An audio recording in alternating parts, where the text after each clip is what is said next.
The School at the Chalet, Elinor M. Brent-Dyer. Chapter 1. Madge Decides. "If only I knew what to do with you girls," said Dick in worried tones. "Oh, you needn't worry about us," replied Madge. "Talk sense. I'm the only man there is in the family, except great-uncle William, and he's not much use." "Jolly well he isn't. Poor dear. He's all gout and crutches." "Well, then, I ask you." She got up from her seat on the settee and walked across the room to her brother. "Dear old Dick, you really mustn't worry about Joey and me. We shall be all right." He lifted his fair, boyish head to look at her. Not pretty in the strict sense of the word, yet Madge Bettany was good to look at. She was slight to the verge of thinness, with a well-poised head covered by a mop of curly, dark brown hair. Her eyes were dark brown, too, the color of old brown sherry, and were shaded by long, up-curling black lashes. Dark eyes and hair presupposed an olive complexion, but there Madge had deserted the tradition of the Bettany women, and her skin showed the Saxon fairness of her mother's family. Her mouth was wide, but with well-cut lips, and her slender figure was as erect as a young poplar.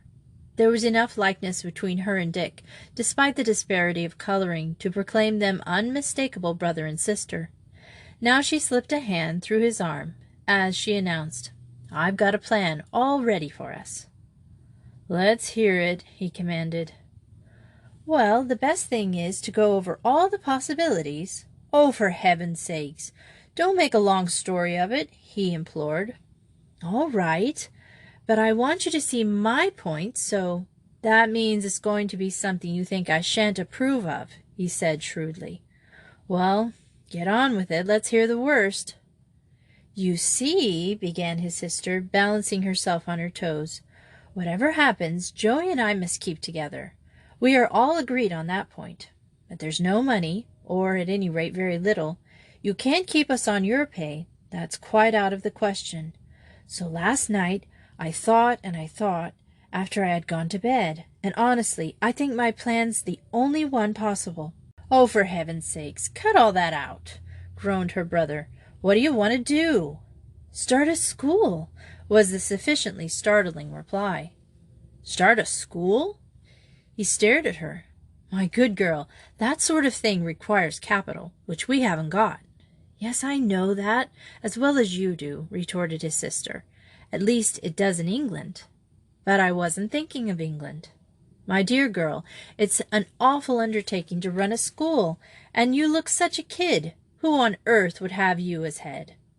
And anyway, you haven't told me yet where you want this blessed school," he protested. "You don't suggest coming out with me to India and starting it there, do you?" "No, of course not. Though, if there hadn't been for Joe to consider, I might have done it. But we couldn't keep her there, and I won't leave her in England. So what I've thought of is this. Do you remember that little lake in the Austrian Troll, where we spent the summer 5 years ago, the Tarnsee?" "Rather. Topping little place, right up in the mountains. About an hour's train run from Innsbruck, wasn't it? You went up in the mountain railway from some rummy little town or other. I forget its name." "Sparts," supplied his sister. "Yes, that's the place. It was gorgeous air up there, and you could live there for next to nothing." "Is that where you mean to have your school?" She nodded. "Yes, there was a big chalet there which would be topping. It was not too far from the lake, near the steamer, and yet it was away from the paths. I shouldn't want a large number, not at first at any rate, about 12 at the most, and counting Joey. I should want girls from 12, 14, or 15. I would teach English subjects. Mademoiselle La Pretre would come with us, and she would take the French and German, and the sewing too. Music we could get at Innsbruck." She stopped and looked at Dick somewhat doubtfully at this juncture. A frown was robbing his face of half its boyishness. He knew very well that Madge had set her heart on this subject, and that he had neither the strength or the will or the authority to turn her from her purpose. They were twins, and all their lives long she had been the one to plan for them both.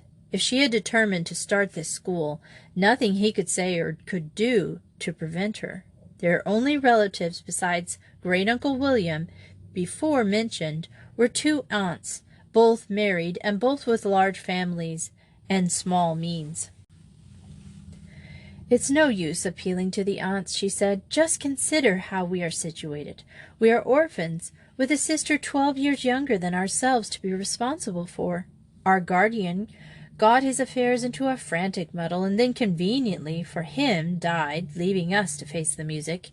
You're in the forest, and your furlough is up in 3 weeks' time. Joey's delicate and shouldn't live in a wet climate, and between us we seem to have some fairly decent furniture, this house, and £6,000 in East India stock at 4%, or something over £200 a year." "40 over," interjected Dick. "We can't live on that in England." She went on, unheeding the interruption. "Even if I did get a post in the school, it would mean school fees for Joe. But we could manage in Austria. It's healthy, the Tarnsee, and it's a new idea. I know of one child I could have for the asking, Grizel Cochrane, and we'd have to advertise for the others. I don't see why we shouldn't make it pay in time." "What about apparatus?" suggested Dick. "You'd want desks and books and so on, I suppose."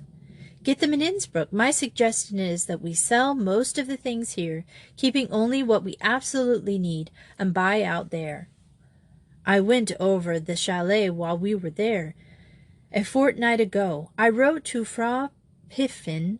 Her answer came this morning, and I wanted to know if the Chalet was vacant, and if it was not, and if there was any other place she could recommend. It is vacant, and she thinks the owner-manager of the Kronprinz Karl, that big hotel not far from the boat landing, would let me have it all right. I wouldn't have agreed to the idea if you had consulted me," he replied. "As it is, I suppose I must say yes. You'll do as you like, whether I agree or not. I know that. But you've got to promise me one thing." "I'll see," returned his sister cautiously. "What is it?" "That you'll cable me at once if anything goes wrong, and that you'll write at least once a week, oftener if you can." "All right, I agree to that. Now, will you go and fetch Joey, and we'll tell her. I know she's a bit anxious about what's going to happen, but I couldn't say anything till I discussed it with you." "She's upstairs reading, I think." "Joe reads entirely too much," he grumbled as he went to the door. "That's one thing I hope you'll alter in the little thing." "She'll have plenty to take her out of doors," replied his sister serenely. "She really needs other companions. Call her, old thing." His yell of "Joey" resounded through the house a second later, and was answered by a shriek of "Coming!" There was the sound of flying footsteps and a thud in the hall, and then Joey, or to give her her proper name, Josephine, fell rather than ran into the room. Anything less like Madge and Dick it would have been hard to imagine. Her cropped black hair was so straight as almost to be described as a link. Her big black eyes made the intense whiteness of her face even more startling than it need have been, and her cheeks and temples were hollow with the continual ill health.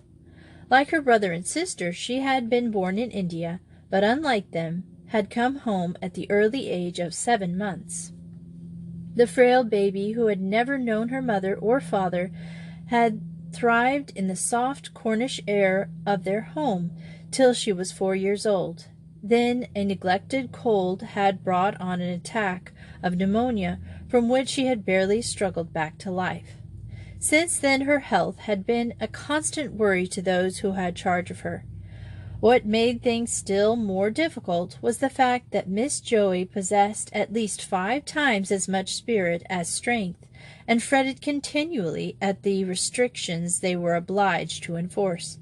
The exertion of her flight downstairs brought on a bad fit of coughing, and until it was over, and she was laying back on the sofa, whiter than ever with exhaustion, There was no thought of telling her the news. "I say, old lady," Dick began, "you mustn't sprint about like that." Jo lifted her eye to his. "I'm sick of don'ts," she remarked. "Why did you call me, Dick? Anything settled about us yet?" "I suppose so," he growled. "But just listen to me for a minute. I'm sorry you're sick of don'ts, but I think you might have a little more consideration for Madge. You know how she worries when you cough." "Sorry, old thing." Jo sent up a little smile at her sister. "I was so anxious to hear, I forgot not to dash round. What are we going to do? I can see it's all fixed." "Yes, it's fixed," replied Madge. "It's my own idea, and I hope you'll like it." "Well, what is it?" "Madge is going to run a school." "Madge? Run a school?" Jo sat bolt upright. "No, she's much too young." "I'm 24, began Madge heatedly, when Dick interrupted her. "You listen to me, my kid. Remember the Tarnsey?" "Rather." "Well, you're going there. Madge will open the school in that big chalet, not far from the lake. Mademoiselle Lapotre will come with you and look after you both, and help with the school." "What a simply ripping idea! When are we going? Before you do, Dick?" "Who are the pupils?" "Don't be silly. Of course you can't go yet. There's this house and furniture to see about, and Madge will have to buy her paraphernalia in Innsbruck." "Dick," Madge interrupted, "I don't think there'll be much trouble about selling the house. You know the Corin mine people want a place for their manager to live in, and it's within quite decent distance of the mine. Don't you think they might buy it?" "Good idea. Yes, I should think they might. It's the sort of place they want, of course.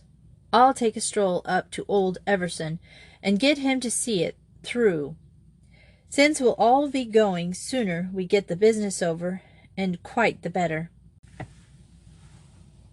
"I'll go and see the Cochrans," decided Madge. "I know they'll be thankful to get rid of poor little Grizel. What fees shall I ask, Dick? Do you think $360 a year would be too much?" "Sounds rather a lot," said Dick dubiously. "It's only what most decent schools charge. I've got some prospects to see." "Well, I'll get along and see old Everson while you interview the Cochrans. What are you going to do, Joey?" "It's too wet for you to go out," said Dick. "I'm going to finish Quentin Darwood," returned Jo firmly. "You'll take all our books, won't you, Madge?" "Most of them, anyway. But you needn't start to pack them yet. This is only March, and we shan't be going till next month at the earliest." Jo returned to her little bedroom, where a blaze of fire revealed the gloom of the rainy day, and her well-beloved books awaiting her. "Best thing in the world for her," observed Dick, when she had gone. "Well, I'm off to settle old Everson. Insist on his doing things at once, Dick. I want to get off and be settled before the summer visitors arrive at the Tarnsey. He'll want us to play round till September if I know anything about lawyers, and it makes no difference really, because I've made up my mind to go. Mademoiselle will be thankful to get away from England too." "You're sure it's all right about her coming?" "Yes, I spoke to her a week ago, and she said if you consented she would come." "Right-o. Well, so long. Hope you get Grizel, kid." And with this Dick turned and left the room, while Madge ran upstairs to get her raincoat and hat before she too ventured out into the hurricane of wind and rain with which March had arrived that year, to seek her first pupil for the Chalet school. Chapter 2. Grizel. Seated at the old schoolroom piano, Grizel Cochran was diligently practicing scales and exercises.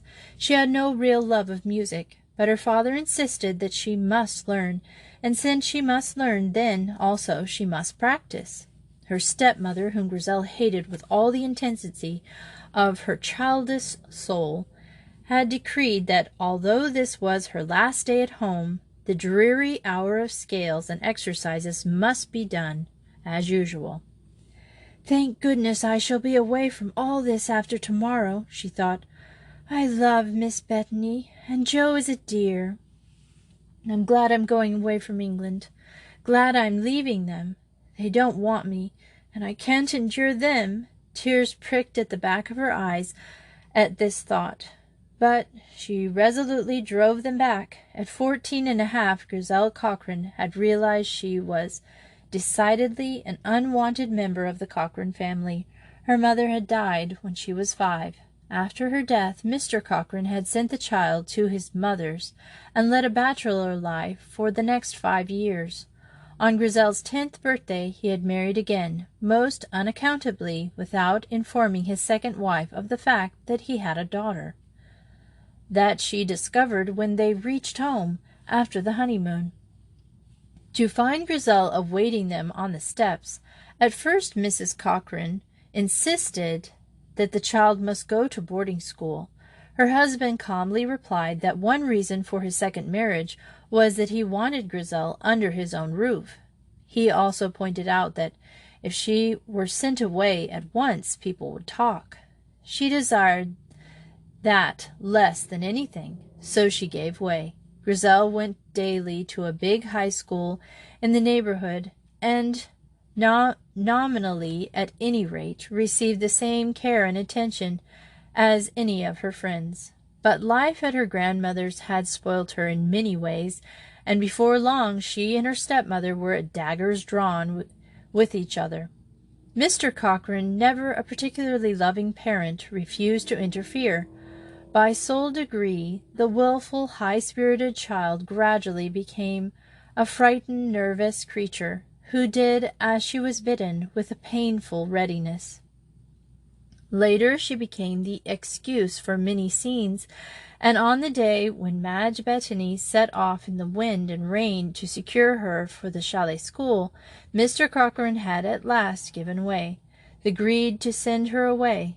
Then the great question had been where?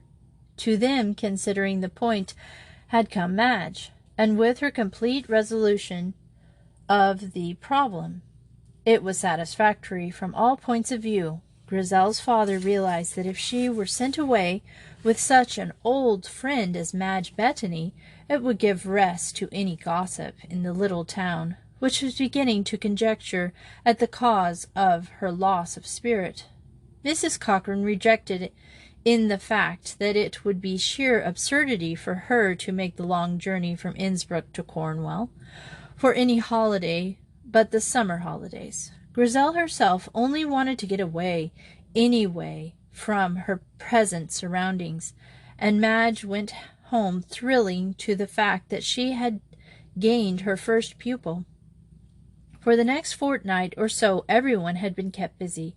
Grizel found herself condemned to sitting and sewing name tapes on the new stockings and gloves and handkerchiefs, as well as having to endure various trying-ons. And any other time she would have resented all this intensely. Now it was, for her, just part of the joy of going away. Madge had been unable to say at first when they would go, but Dick, having applied for and received a months-long furlough, bustled their old scholar to such an extent that the middle of April found them with house and furniture sold, boxes packed, and everything ready. What was more, the Chalet school had 2 other pupils in prospect. Mademoiselle was bringing a little cousin, Simone, from Paris, and a business friend of Mr. Cochrane's, an American, had been fired with enthusiasm over the school, and had written asking Miss Bettany if she could find room for his 12-year-old Evadine next term. To Grizel it seemed almost impossible that it could be she who, on the morrow, would be taken up to London by her father, unusually indulgent, and there given over to Miss Bettany's charge. Madge and Joe had left their old home early in the previous week in order to pay farewell visits to such relatives as remained to them.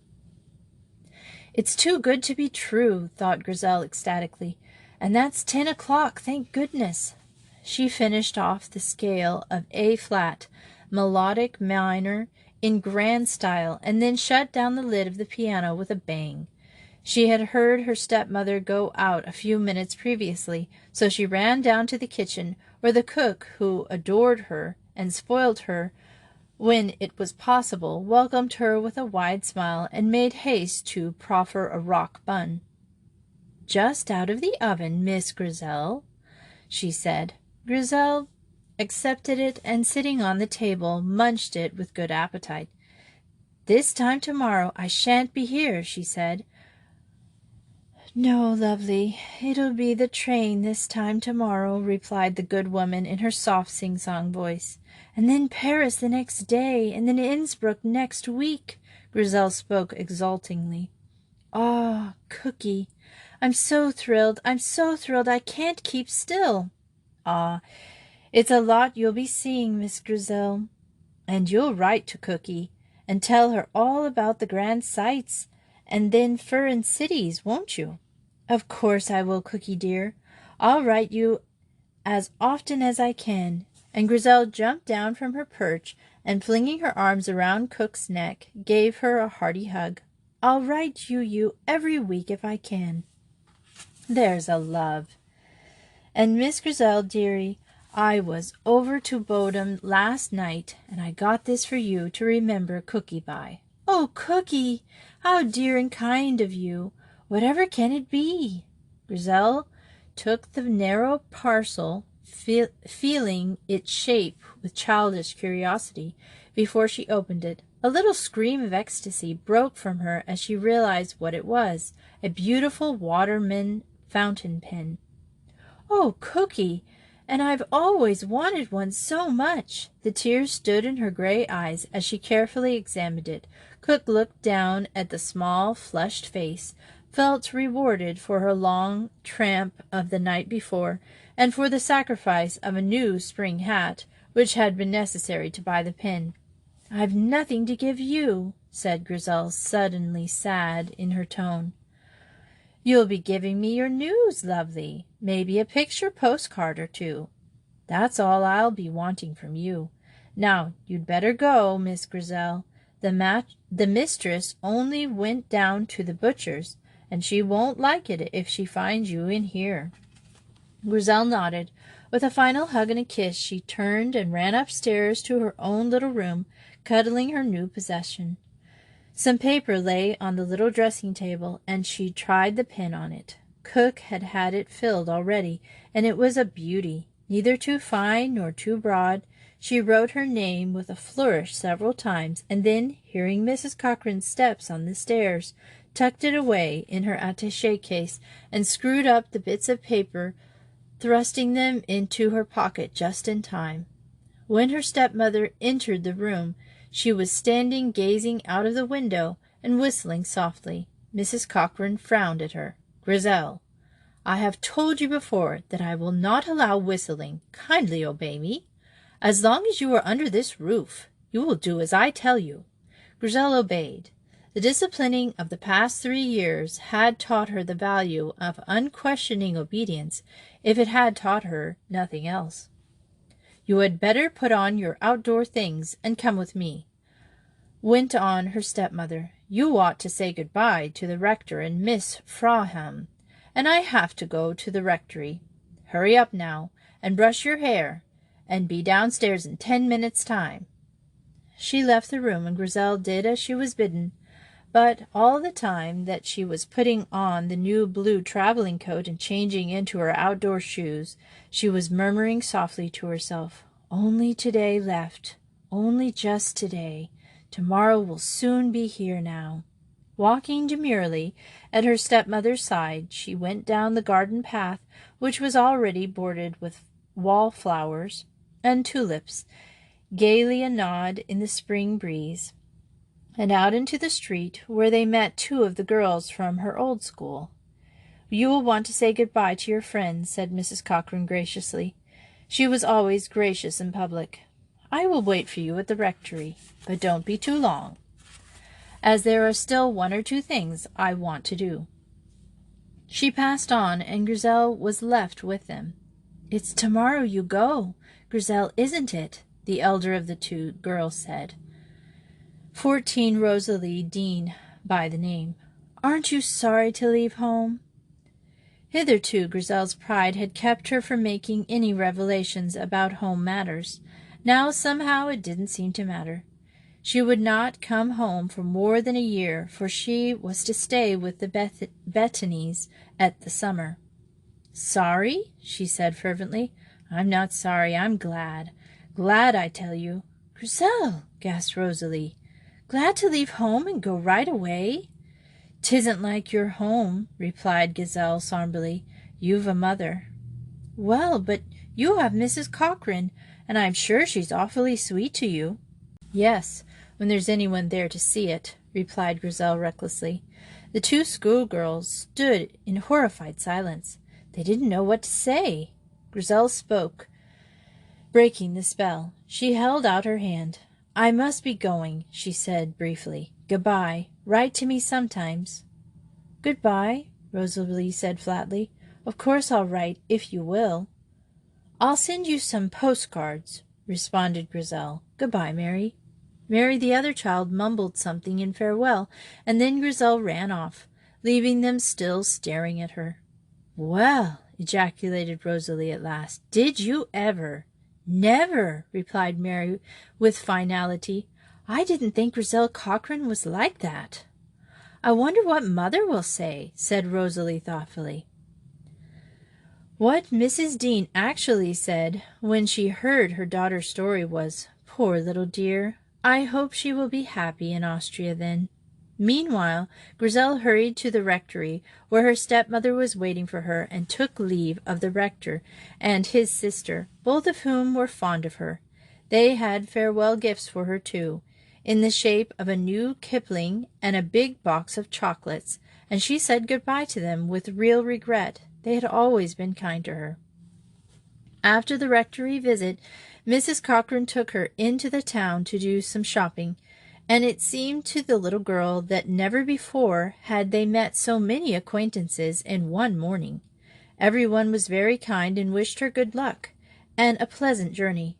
One or two told her that they envied her visit to a foreign country, and most people begged for postcards. Grizel promised them to all and sundry, and all the time her heart was beating madly with delight to think that this was the last time for many a long month that she would be here. Then they went home to lunch, and after it was over, her stepmother dismissed her to the moors, where she ran about like a wild thing, till the little silver watch on her wrist warned her that it was nearly tea-time, and she had better turn homeward. Her father came in for tea, and brought with him a folding brownie kodak in a neat leather case, with a strap to sling across her shoulders. The general atmosphere of kindness seemed to have infected even Mrs. Cochrane, and so that last evening passed off well. The next day Mr. Cochrane took her up to the town and gave her into Madge Bettany's charge at Victoria.